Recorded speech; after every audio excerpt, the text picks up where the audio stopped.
Hello అండి అనిల్ గారు.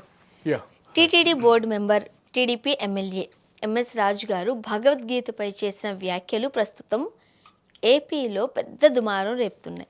So two versions అని వినిపిస్తున్నాయి. భగవద్గీత మీద చేయలేదే అని అన్ని గ్రంథాల్లో వాడాడు కదా. బైబుల్ అన్నాడు, భగవద్గీత అన్నాడు. మరి వీళ్ళకి ప్రాబ్లం ఏంటి? ఎవరికి ప్రాబ్లం వచ్చింది? అందరికి రావాలి కదా ప్రాబ్లము. వచ్చిన వాళ్ళకైతే కోపం వచ్చిందిగా, కోపం వచ్చింది. స్పందించిన వాళ్ళు స్పందించారు, ఓకే ఓకే. వాళ్ళ మనోభావాలు వాళ్ళకి కూడా దెబ్బతిన్నాయి. అర్థమైంది అనమాట, అక్కడ నిజమైన ఏం లేదు కాబట్టి ఎవరు కామెంట్ చేశారు అని. ఓకే చెప్పండి. అంటే నిజం లేదు అని ఎట్లా అనుకుంటాము? ఇప్పుడు మీ చాలామంది బడుగు బలహీన వర్గాలు దళితులు ఉన్నారు అని అంటే ఈ భగవద్గీత మమ్మల్ని ఈ స్టేజ్లోకి తెచ్చింది కాదు, ఓకే మాకు రాజ్యాంగం కల్పించింది అన్నారు. మీ వెర్షన్ ఏంటి ఫస్ట్ చెప్పండి, మీరేమంటారు? నేనే అక్కడ నేను విన్న స్టేట్మెంట్ ఏమంటే he's highlighting Ambedkar. See and I'm here to talk about his okay, he's constitutionally ఆయనకి అన్ని హక్కులు ఉన్నాయి కాబట్టి ఇంటలెక్చువల్గా ఆయన ఒక ప్రపోజిషన్ చేశాడు. సో అది మనం తప్పుపడటానికి ఎక్కడ అవకాశం లేదు. ఆయన అనేది కూడా అన్ని గ్రంథాలు అన్నాడు. ఆయన బైబుల్ అన్నాడు, ఖురాన్ అన్నాడు, భగవద్గీత అన్నాడు. సో భగవద్గీతని ఒక్కదానే తప్పుపట్టింది అయితే లేదు. దీన్ని ఇంకొక అడుగు ముందు తీసుకెళ్ళి రెండు విషయాలు నేను చెప్పాలనుకుంటున్నాను. అనే ధైర్యం ఉన్న వాళ్ళకి మాత్రమే చూడండి దీన్ని. ఓకే, ఎందుకంటే ఒకటి, అంబేద్కర్ తెచ్చిన constitution is borrowed constitution from America. And American constitution is is direct result of the Bible. భారతదేశంలో ఉన్న రాజ్యాంగం ఏదైతుందో ఈ విషయం ఎంఎస్ రాజుకు తెలీదు, ఆయన అంత చదువుకొని ఉండడు. నేనేంటంటే ఎంఎస్ రాజు బైబుల్ని కూడా క్రిటిసైజ్ చేశాడు. బట్ ఆయనకి తెలియంది ఏంటంటే అంబేద్కర్ని పైకి లేపుతున్నాడు. ఆయనకి తెలియంది ఏంటంటే ఈ కాన్స్టిట్యూషన్ ఇచ్చిందే అమెరికన్ కాన్స్టిట్యూషన్. ఇది అంబేద్కర్ అరువు తెచ్చుకున్నాడు దీన్ని. సో ఈ కాన్సెప్ట్స్ అన్నీ అంబేద్కర్ సొంతగా రాసుకొని వచ్చినాయి కాదు. ఓకే, సో అమెరికన్ కాన్స్టిట్యూషన్ అనేది బైబుల్లో నుండి వచ్చింది. So Bible built now India. భారతదేశము కాన్స్టిట్యూషన్ ఇట్లా ఉందంటే అది బైబుల్లో నుండి వచ్చింది కాబట్టే ఈ రోజున మనకి ఈ అందరూ సమానమే, అందరూ న్యాయం ముందు సమానమే, ఇవన్నీ చాలా చాలా చాలా చాలా విషయాలు రావటం వచ్చిందనమాట. సో ఎంఎస్ రాజు ఇండైరెక్ట్లీ అంబేద్కర్ని పొగుడుతున్నా కూడా ఆయన యాక్చువల్గా పొగడాల్సింది అమెరికన్ కాన్స్టిట్యూషన్, కొత్త కాంట్రవర్సీ పెట్టమాకండి. ఆయన పొగడాల్సింది అమెరికన్ కాన్స్టిట్యూషన్ని, ప్లస్ ఆయన పొగడాల్సింది బైబుల్ని.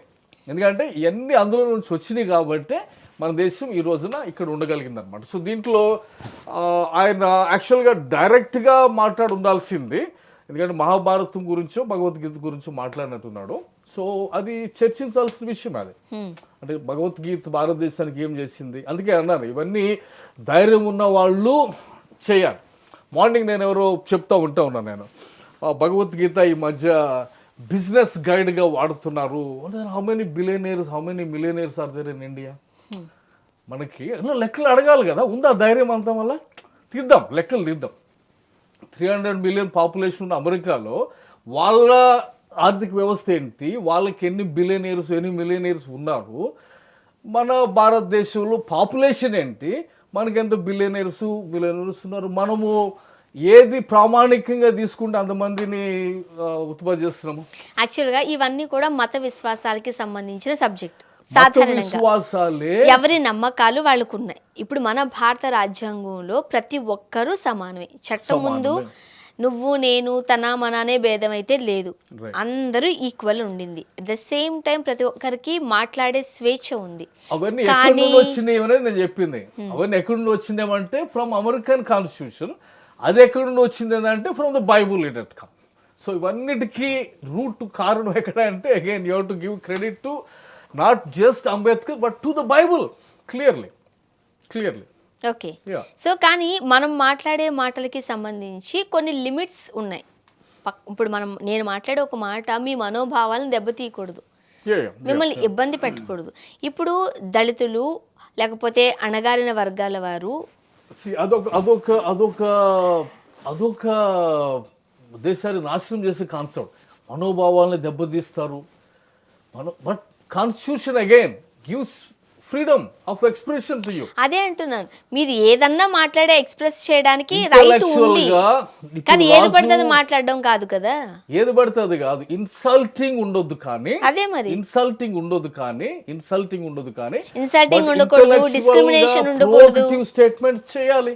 ఇంటలెక్చువల్ డిబేట్ ప్రొవోక్ చేసేటట్టుగా నీకు ఫ్రీడమ్ ఆఫ్ ఎక్స్ప్రెషన్ ఉంది, నీకు కాన్స్టిట్యూషన్ కింద దాన్ని నువ్వు మాట్లాడాలి. సో ఎంఎస్ రాజుని అభినందించాలి. ఆయన అది టీటీడీ పోస్ట్లో ఎమ్మెల్యేగా ఉండి ఈ రోజున ఆయన అంటే అందరినీ సమానంగానే మాట్లాడాడు. ఆయన ఏమి ఒక మతంని ప్రత్యేకంగా క్రిటిసైజ్ చేయలేదు. సో ఆయన కాన్స్టిట్యూషన్గా కరెక్ట్గా ఉన్నాడు. ప్లస్ ఆయన ధైర్యానికి మెచ్చుకోవాలి.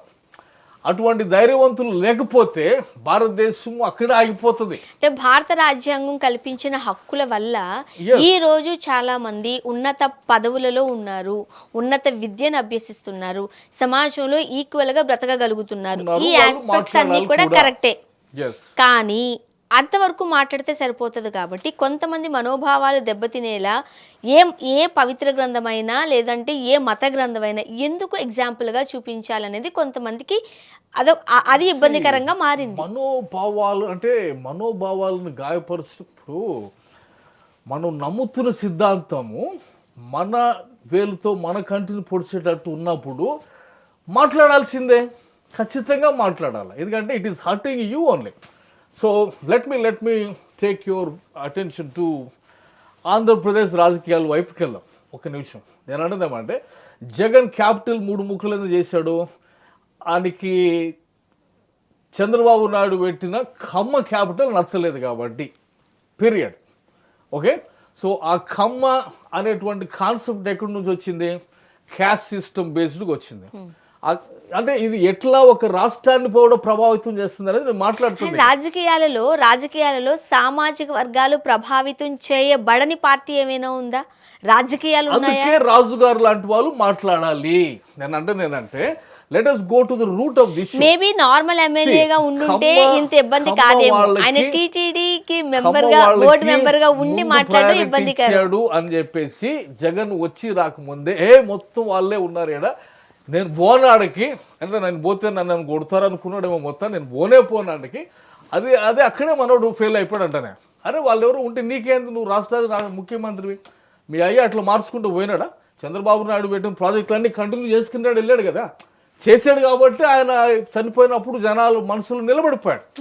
ఏమంటే ఈయన క్యాపిటల్ నాశనం చేసేసి 3 ముక్కలు చేసేసి దాన్ని ఆగం చేసేసి ఇన్వెస్ట్మెంట్లు పంపించి దీని రూట్ ఎక్కడ? క్యాస్ట్ బేస్డ్ డెసిషన్స్ అయినాయి అక్కడ ఎట్లయినా కానీ. సో దానికి రూట్ ఎక్కడ? క్యాస్ట్ యాడ్ నుంచి వచ్చింది, మరలా భగవద్గీతకో మరలా దానికో వెళ్ళాలి మనం. సో ఖచ్చితంగా మతం అనేది దేశాన్ని ప్రభావం చేస్తుంది, రాజకీయ నాయకుల నిర్ణయాలను కూడా ప్రభావితం చేస్తుంది. కాబట్టి రాజుగారు లాంటి వాళ్ళు లెగవాలి. రాజుగారు లాంటి వాళ్ళు 1 మిలియన్ మంది భారతదేశంలో లెగిస్తేనే క్వశ్చన్ చేసేట్టు వాళ్ళు, మాట్లాడేట్టు వాళ్ళు, ఆయన ఏ పోస్టులను ఉన్నాయి అనుకున్న హక్కులు వాడుకొని మాట్లాడాడు. కాబట్టి మాట్లాడి డిబేట్లు పెట్టాలి, అప్పుడే ఈ దేశం అనేది బాగుపడుతుంది. కులాలు మతాలు లేని రాజకీయ పార్టీలు రావాలి, రాజకీయాలు చేయాలని మనస్ఫూర్తిగా కోరుకుందాం. అల్టిమేట్ గా అదైతే జరగాలి. రాజకీయాలకి మతానికి సంబంధమే లేదు, but we still do that. కానీ ఇంపాక్ట్ అవుతున్నాయి కదా. పవన్ కళ్యాణ్ వస్తాడు, ఆయన వచ్చినప్పుడు నేను అనుకున్నారే great, is a dynamic leader, అది ఇది అనుకున్నా. ఆయన రోజుకు ఒక సనాతనిగా ఎందుకు మారారు? ఒక రోజు ముస్లిం చెగువేరా నుంచి సనాతనిగా మారారు అంటాడు. దానికి కారణం ఏంటంటే రాజకీయాలు, ఓట్లు, సీట్లు చూద్దాం. సో అటువంటి రాజకీయ వ్యవస్థ వచ్చినప్పుడే దేశానికి బంగారు భవిష్యత్తు ఏర్పడుతుంది. చూద్దాం. రాజు గారు, keep going, don't worry about anybody, keep talking. Thank you.